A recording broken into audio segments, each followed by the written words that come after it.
do we want the Narnia books to be turned into movies at all? Yes, but also no.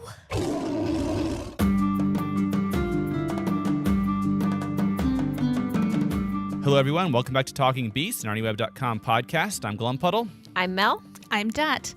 And today the topic is adaptation. This is Mel's idea. What's a good adaptation? What do we want? What do we expect out of a good adaptation? Why is it so hard to turn a book into a movie? But first, we got a really good response to our episode 2 weeks ago, which was about some of the statements William Moseley made about the Silver Chair release date. And also the issue of recasting and how we all felt about recasting actors. And Mel, you put together a list of some comments you wanted to go over. What have we got? All right. We have Diggory9, who says storytelling logistics play a big part into casting actors.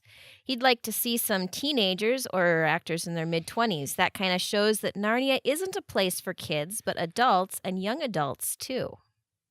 Yeah, as far as logistics, that is something we didn't talk about very much. It's true, like one of the reasons they tend to cast younger characters as older actors is because, they're over 18, so there aren't, child labor laws and things like that. It's just a lot easier to deal with. And then they're probably a little bit better at their craft as well. That too, practiced yeah. it more. Yeah. Yeah, there's a lot of... It's challenging, especially when you're dealing with green screen and special effects and using your imagination. It takes an actor with a lot of skill to pull that off, and it's a lot easier when you have someone older. So that is true. That is a concern. We'd all love it if they could find, ideally, actors that really are that age, but that is a concern we didn't really address in the last episode. Dot, what are your feelings on casting actors in their 20s to play characters that are like, 14 and 15. I think they just need to adjust the script accordingly because Ben Barnes was old enough that when I watched the movie, I felt like he should have been questioning why Caspian wasn't king already. Yeah. If he was actually a 14, 15-year-old person, then him not being king yet makes sense. But when he's closer to 18, there's no reason for Miraz to still be king. That's a good point. So maybe if they had addressed that in the story, it would have been okay. Yeah. But, yeah, okay. All right. Gandalf the Grey wrote, all necessities must be done, even a recast. So just whatever it takes. Yeah. Was kind of the position there. Okay, if they have to recast, then recast. And I was surprised that people were more open to the idea of recasting than I thought. Most of what I've seen up to now is, recasting is the worst thing ever. But we got some responses of people that were open to the idea. Well, it's been long enough that I think we're ready for just about anything, whatever it takes to get the next movie out. That's probably true, and it has been so long. Like the necessity of recasting is a little more clear than it would have been if they'd only waited a few years. So that's probably true. Thanks for the comments, guys. Mm-hmm. Anne Finwen wrote, recasting is the least of our worries.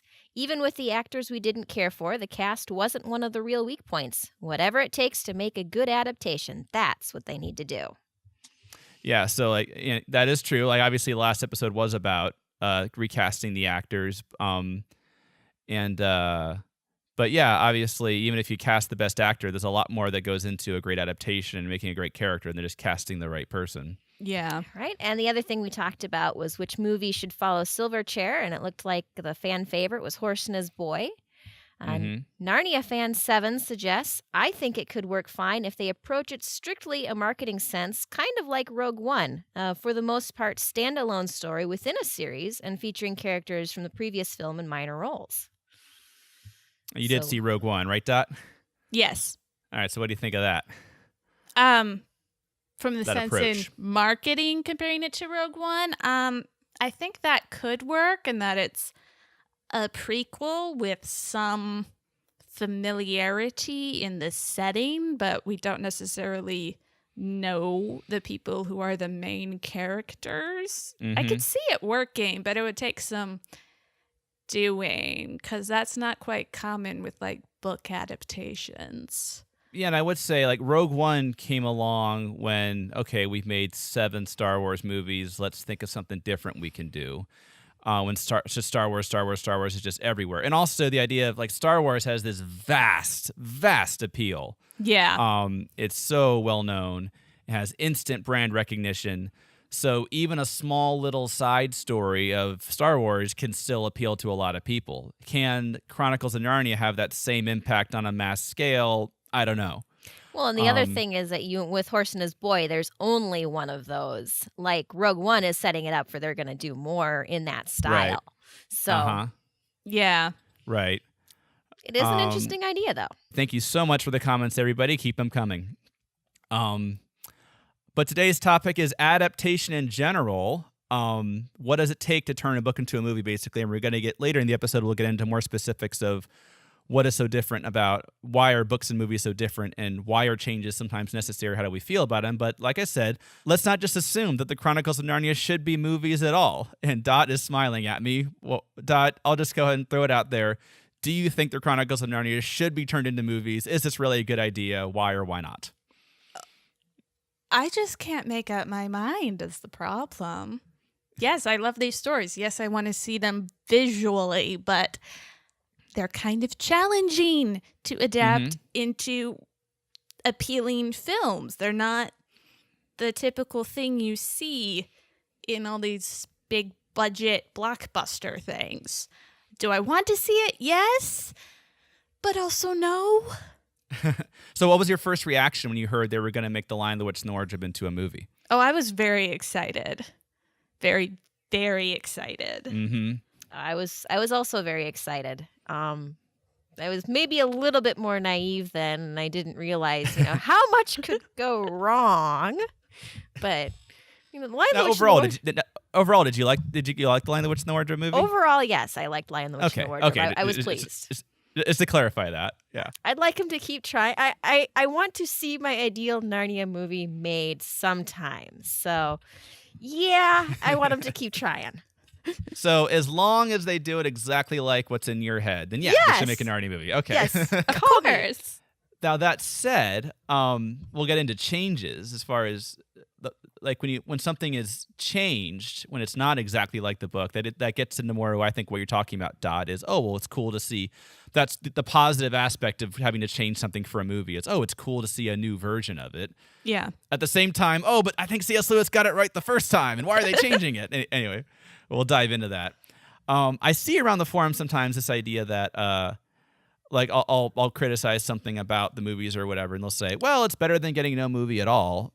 How would you guys react to that kind of thinking? That, well, it's good. We just want to get a Narnia movie. It's great if it's good, but a bad Narnia movie is better than no Narnia movie at all. It sounds like you guys aren't on that side. No. If it's a bad movie, I don't want to watch a bad movie. I think part of the problem is everyone has a different idea of what makes a movie bad. Right. But I don't want to watch a bad movie. So you just assume they have it not get made at all then if it's going to be bad. Yeah, I'm not going to spend like $10 on the movie ticket. I think some people just want to see a Narnia movie, one way or another. I don't want to see fawns and centaurs and Mr. Tumnus and Glenstorm and cool. The landscape of Narnia. And I can see the appeal there, but on the other hand, it's like Narnia is more than just a stage setting. It's how the characters behave. And if they can't get that right, it's not Narnia. You should make your movie with a different name.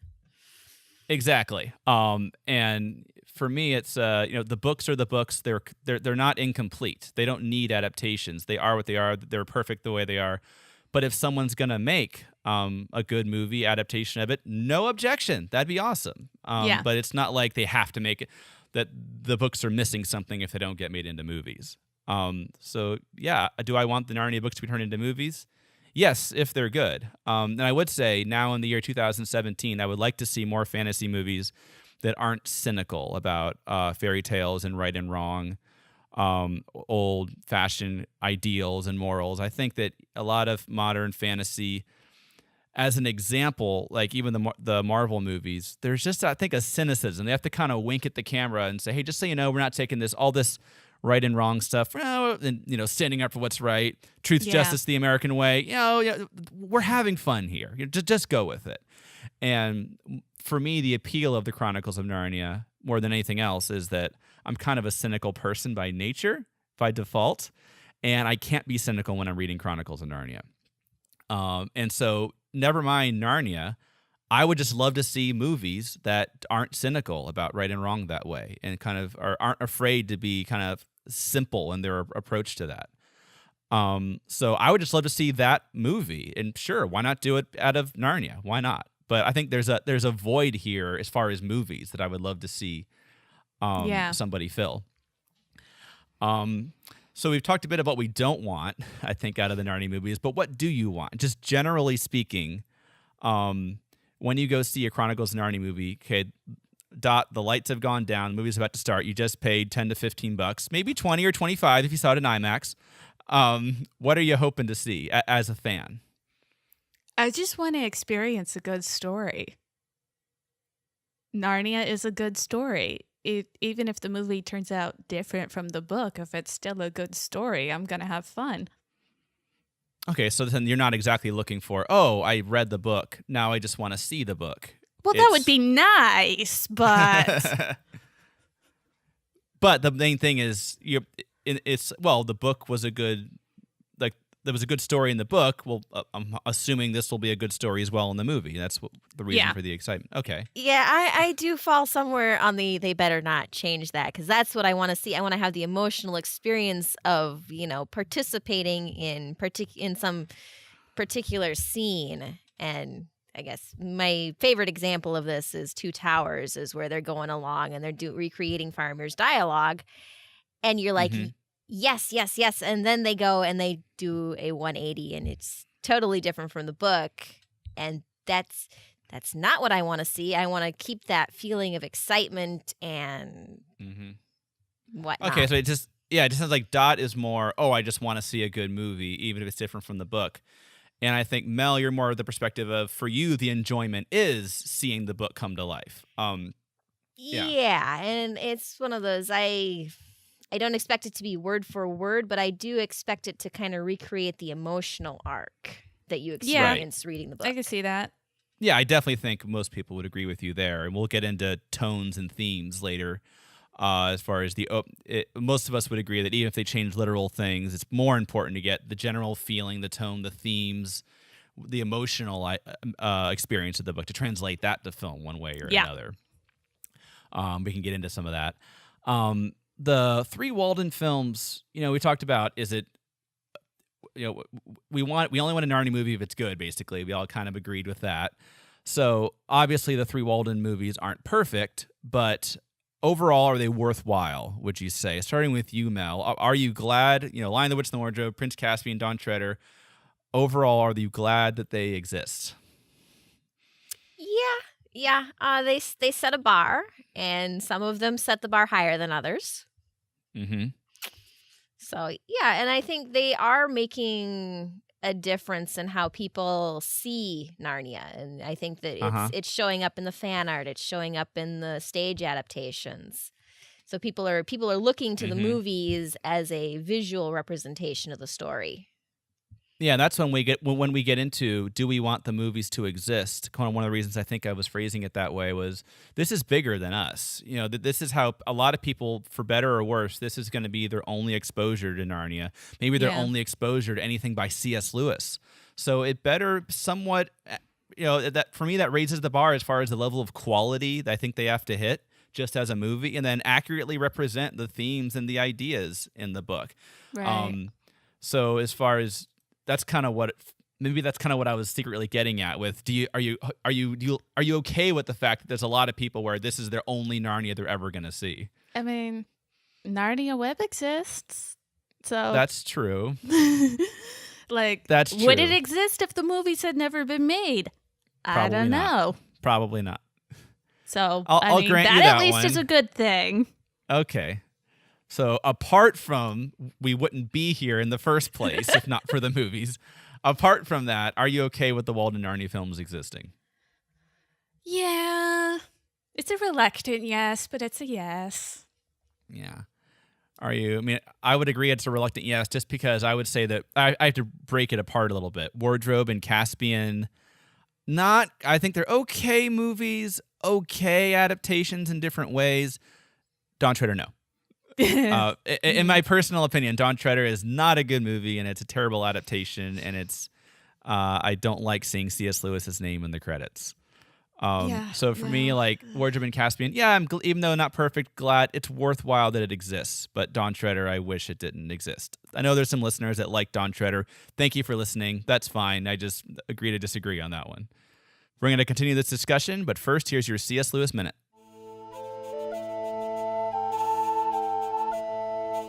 I'm William O'Flaherty. This is the C.S. Lewis Minute. Any true fan of the Narnia stories knows it all began with a picture. But do you know when this happened in C.S. Lewis's life? Lewis was blessed to get many of his ideas for stories by seeing pictures in his mind. At the age of 16, according to an essay he wrote in 1960, Lewis had a vision, quote, of a fawn carrying an umbrella and parcels in a snowy wood. Yet it took more than 25 years for him to attempt to do anything with this idea. However, when Lewis tried to write the story, later as an adult, it didn't come together at all.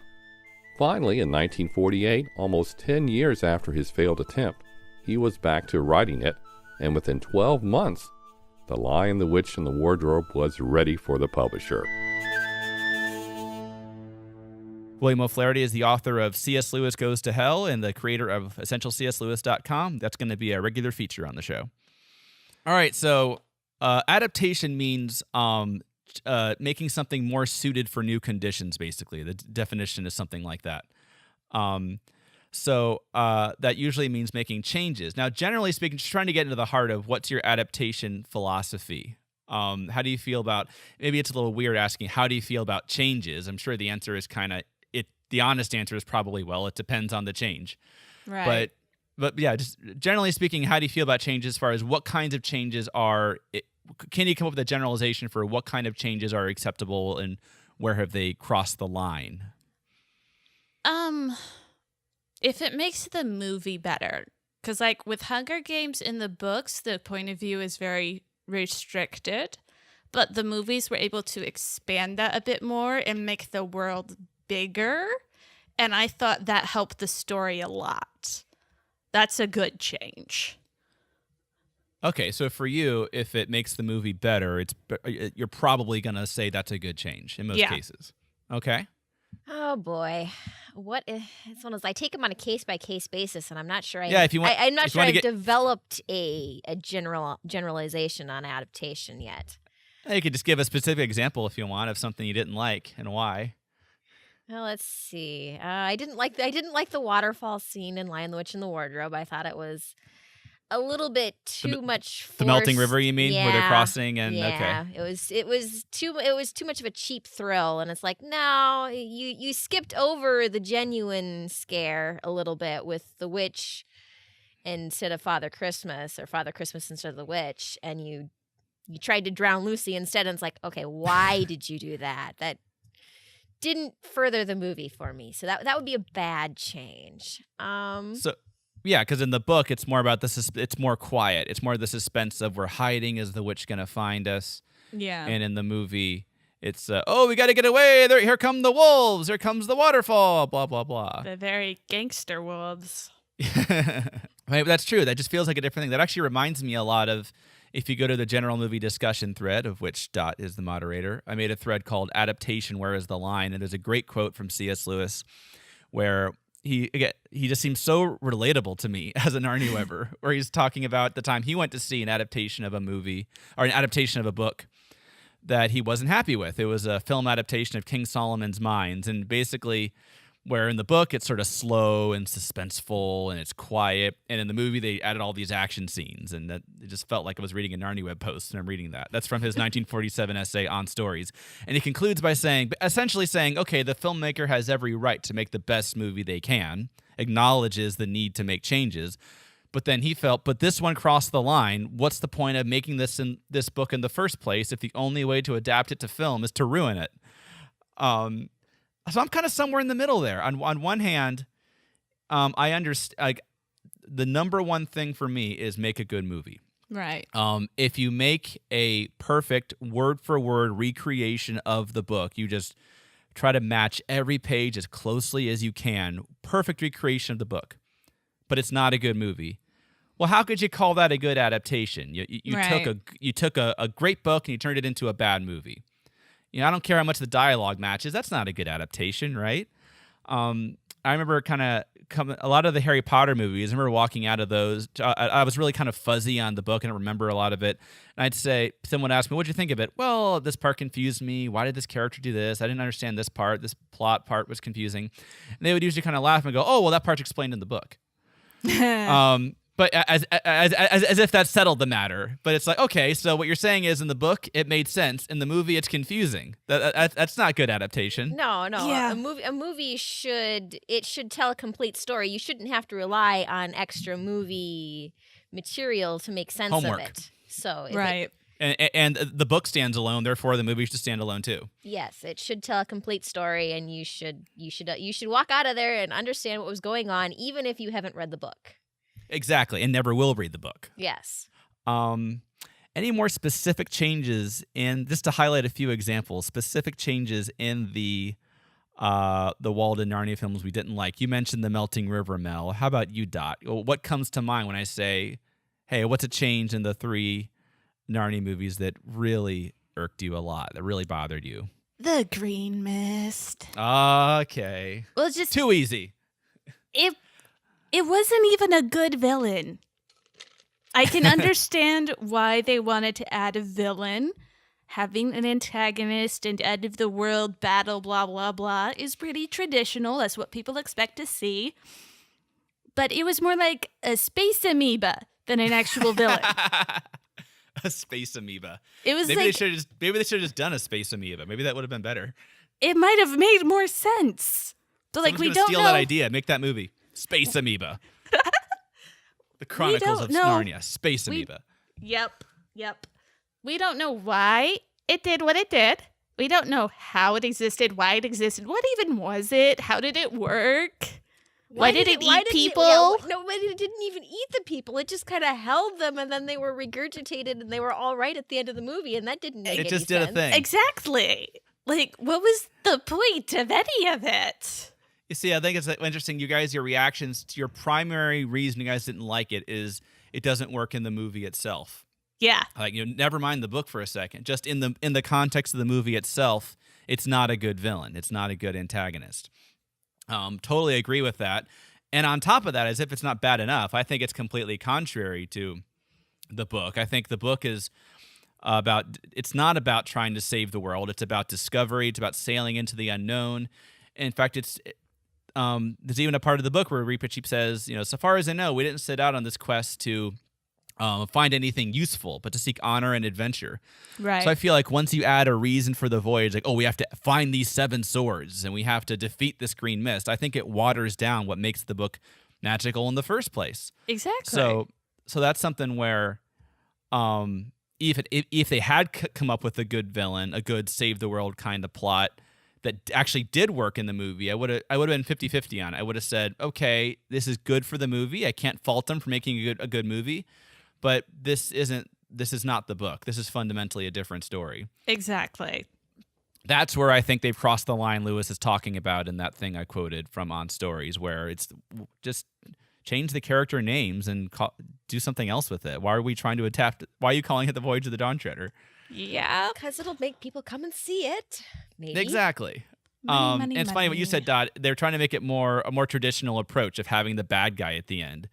But if the Narnia books were traditional or made very traditionally, I highly doubt I would be on a fan site wanting to talk about them if they were just like everything else. True. True. So there's definitely this tendency that why are we trying to make these books that they're memorable because they're still unique, even decades later? Why are we trying to suddenly make them like everything else? We all know the answer to that. Cha-ching. But so to me, it's, but every other movie does it this way, so we have to too. I understand it, but I don't like it and don't agree with it. I mean, I'm not going to make any money off this movie, so I don't have to. I don't have to go along with that. But are there any changes you actually did like? It's funny. Some NarniaWebbers might react very negatively to this very question. Like, what do you mean changes I liked? That's an oxymoron. But can you guys think of any examples of changes you actually liked in the movie? What do you think, Mel? A change, a departure from the book that you actually liked? A change that I actually liked was Edmund in the witch's prison. I thought that was a good way of showing how he was coming to realize that he'd made a wrong choice. And In The Lion, the Witch, and the Wardrobe, yeah, in right? The Lion, the Witch, and the He's in the Wardrobe, yeah. dungeon. Okay. And where he meets Mr. Tumnus. I thought that really brings his character arc home a little bit more. In the book, you have his whole Edmund's walk to the witch's castle, where he's struggling with what he just did, and he's trying to talk himself into it. And so instead of doing that, they have the scene in the witch's castle with Tumnus, where he kind of sees the results of his choice, which I thought was a good way of just showing it. Yeah, because in a book, Lewis spends a few pages describing Edmund's thoughts, but in a movie, it's very unnatural when you can hear a character's thoughts. Exactly. It doesn't feel right. So that was a good visual way of doing it. And also when he sits on the witch's throne is a good way. There's all this stuff in the showing book. what he wanted to have happen. He's like, oh boy, I'm going to be king. I'm going to get to sit on the throne. And that didn't turn out so well for him in the end. Yeah, what Lewis did in the book was great. Of hearing his thoughts on the way to the witch's castle, that's great. But in a movie, how can we accomplish the same thing but in a visual way? Him sitting on the throne did that. What Lewis did in several pages, they did in 10 seconds. Him sitting on the throne. How about you, Dot? Some changes you liked? I actually liked them making Pruna Prismia nice in Prince Caspian. There were not enough sympathetic Telmarine characters in the film. They made her more sympathetic. You felt for her. You saw just how terrible Miraz was. And then it gave you a reason to feel sad when she left at the end. And also a good explanation for, in the upcoming film, for why there's this question of who gets the throne next, because Caspian's cousin isn't around. Right. Okay. So they actually kind of addressed that, where the book left it hanging. Yep. I mean, I would say this would be, I see where you're coming from. I kind of agree with that. I would also say it might be less of a problem if they included more of the romp with Bacchus and Silenus, where we see all the Telmarines, where that's kind of the reveal. I think we assume at that point in the story, in the book, that all the Telmarines hate the Narnians, and then we realize, oh no, some of them are delighted but many of them are delighted that the old days are back, and they didn't like it being ruled under Miraz. Yeah, but in the absence of the romp, in the very unfortunate absence of that, yes, now there's a need to have more sympathetic Telmarine characters at the end. It doesn't really make the movies ever quite feel like Narnia to me. They get close on occasion, but it's something Lewis talked about. I was just reading his essay where he talks about how he doesn't really care about excitement in a story. What he loves is atmosphere, and he talks about the Three Musketeers and how much he hates that book because, the way he puts it, there's no weather. When they travel from London to Paris, there's no feeling that London is any different from Paris. And he just likes the feeling of having gone somewhere. That's what he loved about story. So, and I feel that the Narnia books for the movies are notably kind of lacking in atmosphere. yeah.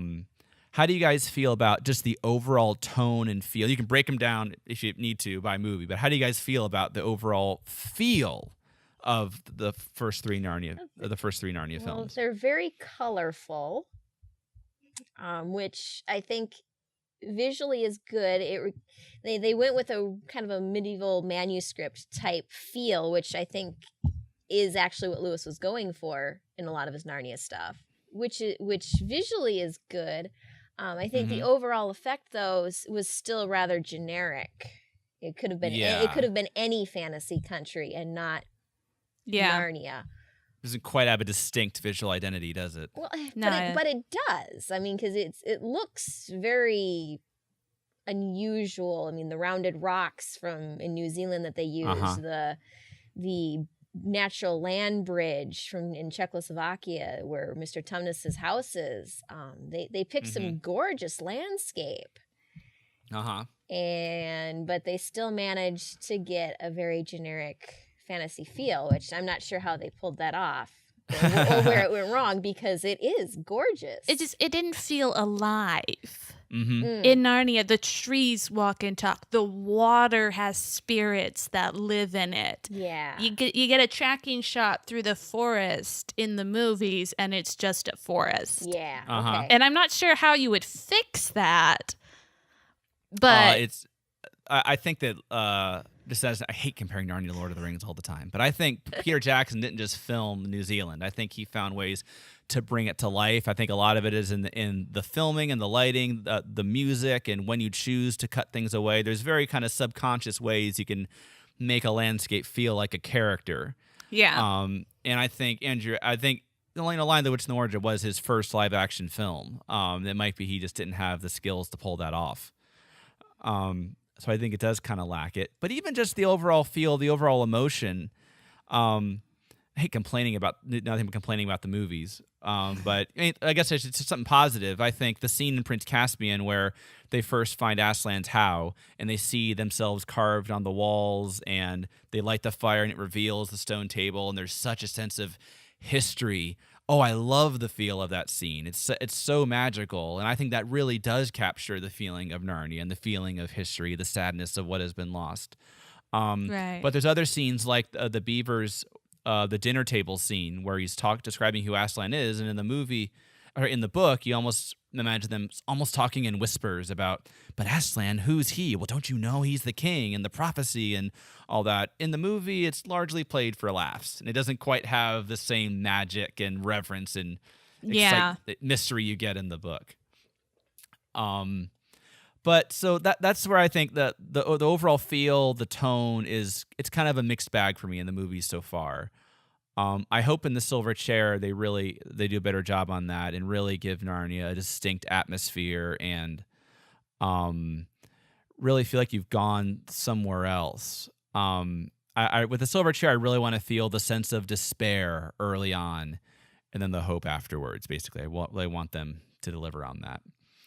I would also say that the themes are kind of a mixed bag with the first three films. What do you guys say about that? For me, Wardrobe's all about redemption and forgiveness. Prince Caspian is longing and nostalgia. Dawn Treader is discovery and finding your destiny and sailing into the unknown. I thought they kind of botched all of those. But the first two movies that did, mixed bag, did okay. How do you feel that they did on the themes so far? I think Prince Caspian failed in that they didn't restore hope at the end. Mm-hmm. It just kind of ended. Okay, you got we're really sad. We long for the old days. We're super nostalgic. And then nothing is really done about it.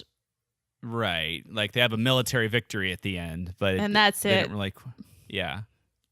Yeah, I agree with Dot that there's not the sense that the old Narnia has been restored. I mean, you have your victory parade and stuff, but it feels very generic. Oh, we won. Yeah. We're going to have a parade and everybody's going to show up. Yeah, I hate just complaining about this. It's so much I easier to know. complain about the stuff, but because overall we liked. I know I liked the first two movies, but we're having a discussion about adaptation, and it's easier to say, oh, here's a clear example of where it was wrong. So just to clarify, I liked the first two movies overall, but it's right, yeah. It's a lot easier to point out the flaws. Well, okay, how about something that was well done? How about Lucy's first entrance into Narnia? I think that did kind of capture the magic of stepping into a new world and, There is good atmosphere in there. Yes. I think largely as a result of Georgie Henley. Yes. I think she really sells, because probably in real life a kid would get scared and run, and oh my gosh, it'd be really scary, especially when a half goat man monster emerged. Probably in real life, but Georgie Henley, again, there is a piece of that scene that reminds me of what I love about the book, which is how there's not a trace of cynicism in the Narnia books, and Georgie Henley makes me believe. Well, yeah, of course. He would just say, this is amazing. She wouldn't just run away. That's probably not true, but Georgie Henley made me accept that. Yeah. And I love that feeling. So, yes, that's a great positive example. Definitely some good stuff. Thank you for bringing that up and making this a more upbeat, because we've certainly established the darkness and the hopelessness, but now we have to deliver on the joy as well. Looking ahead to the Silver Chair, I wanted to get a sense of where it could possibly be in theaters late next year, which means this time next year they could be done filming. Wow. You believe that? Possibly done filming this time next year. What are you most excited about? We're in that stage now of they haven't messed anything up yet. We have no idea what they're gonna do. It's just, oh, imagine saying this. What are you guys most excited about with the silver chair? Puddleglum. I'm really looking forward to like his character design, costuming, makeup, whatever they use. Yeah, he's an okay character, I guess. Only my favorite character. Obviously, I agree with you. That's what I'm most excited to see. And I'm also most concerned about him too, though, because I can see them easily getting him wrong and just making him, an Eeyore character, kind of two-dimensional. Oh, well, he's just sad all the time. But I think he's a much more complicated character than that. And I'll probably talk about that in future episodes. So simultaneously, one thing I'm most excited about and also concerned about. I actually am looking forward to them crossing the Giant's Bridge and meeting the Lady of the Green Kirtle on the other side. I think that's always been kind of a exciting moment in the book for me. And so it'll be interesting to see how they pull it off. And a tricky scene, too. There's a thread in this of the casting character discussion forum on how obvious should it be to the audience that yes. Should they kind of know that, that's the bad guy and that's Rillian? Or should it be a complete surprise? It's like, who did they just meet on the road? How are they going to fit into the story? Right. How much should it be oh no, the characters just missed them? Should that be part of the drama or should it be a total reveal? I'm really concerned they're going to rush through the scene where Jill meets Aslan. I think they'll just say, all right, I'm Aslan. Here's the 4 signs. Go. Just get what they need from that scene for the plot and move on. But that's a character scene. That's Jill being forced to drink from the stream, even though there's a scary lion there, and she just has to take that step. Don't rush through that scene if you're listening, filmmakers. That's a character moment for Jill. It's not just a plot scene. Anyway, anything else you guys wanted to add about the silver chair? Yes, it's mostly straightforward, but people expect a battle out of fantasy films, and there just really isn't. Oh, but there don't could know be. How they're going to handle that. They could easily add one, though, with the gnomes at the end. They could have them break out, fight Cair Paravel for several minutes, then they kill the queen, and all the gnomes fall down Phantom Menace style. Yeah, but it's one of those, the destruction of Underworld is actually fairly dramatic, and so it doesn't have to be a battle. It could be the flood rising and the gnomes running away. I mean, that's exciting. I mean, if you're just looking for excitement at the end of the climax. Well, they could. I wonder what Lewis would say to that, because in the book, that's the obvious direction to go with that scene is, we have to get out of here before it floods, run away. But no, Lewis kind of does that, but he spends a lot more time talking about Bism. And again, atmosphere, the magic and wonder. In the middle of our lives are at risk, but we're going to take a moment and say, wouldn't it be cool to go to the bottom of the world and describing liquid diamonds and gold and stuff like that? Lewis still takes the time to go into those details. And I don't know if I understand in the flow of a film where it might be difficult to get that in, but I hope they don't lose sight of atmosphere. I hope they don't just, we've got to have the big climax at the end and that's it. Yeah. So yeah, and it'll be really challenging, I think. With there's how do you handle the multiple climaxes of the silver chair being destroyed, defeating the witch, escaping Underland, the bittersweetness of Caspian dying, and then Anhun actually said they could cut out the epilogue at the end. I understand that idea, like with Caspian and Aslan's country. I understand where that's coming from. You don't need it for the story, but so much of the silver chair is about despair, and it's completely hopeless. For Jill and Eustace, it's hopeless at Experiment House. For Narnia, it's hopeless. Caspian's about to die without an heir. And we need to feel that even though Caspian's died, there's actually hope. Yeah. It's not just he's dead. So we got to deliver on that joy at the end, one way or another, even if they have to do something different with it. Yeah, that epilogue is just so important for Jill and Eustace's character development. Uh-huh. To see that death is not the end. Yes. So that's what they have to deliver on emotionally. Even if they do it in a different way, that's what they have to, the effect should be the same. Yeah, don't skip out on the hope again. Yeah, that a good overall summary of adaptation? Let's get to essentially the same place, even if we go a different road. Yes. Yeah. Bring it all together. All right, enough of that. Let's stump an NarniaWebber. All right. That being me this time. All right. Today's question was submitted by Elk Rinden. You ready? Let's do it.